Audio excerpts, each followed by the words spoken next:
নিটের জন্য বাকি আর ৩৫ দিন। তোরা সবাই এখন নিশ্চয়ই অনেকটা মানসিক সমস্যার মধ্যে দিয়ে যাচ্ছিস, কিন্তু যতটা তাড়াতাড়ি এর সঙ্গে ম্যানেজ করে পড়াশোনায় ফিরতে পারবি ততটাই সহজ হবে ব্যাপারটা।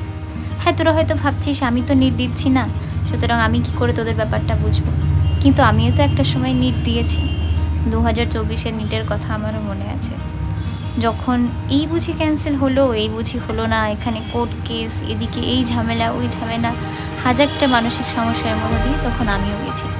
সুতরাং তোদের এখনের অবস্থাটা আমি বুঝি, কিন্তু এই সমস্ত কিছু শুধু তোর একার নয়, এটা সবসময় মনে রাখবি। যতটা তুই নিজেকে মনে করছিস পিছিয়ে পড়েছি, তোর সাথে আরও 22 লাখ স্টুডেন্টও ততটাই সেম সিচুয়েশানে আছে। সুতরাং তুই ম্যানেজ করে নিজের সময়টাকে যতটা ইউটিলাইজ করবি, তাদের থেকে তুই এগিয়ে যাবি। যদিও আমি ভেবেছিলাম এই সময়টা এমবিবিএসের সিলেবাস, বই খাতা, পরীক্ষা, কাট অফ, এই সমস্ত কিছু নিয়ে একটা ভিডিও বানাবো, বাট এই সময় তোদের সব থেকে বেশি প্রয়োজন নিশ্চয়ই পড়াশোনা করাটা। তাই সেই ভিডিওটা 1-1.5 মাস পর হয়তো করব। সেটা দেখতে চাইলে তোরা এখনই চ্যানেলটা সাবস্ক্রাইব করে রাখতে পারিস।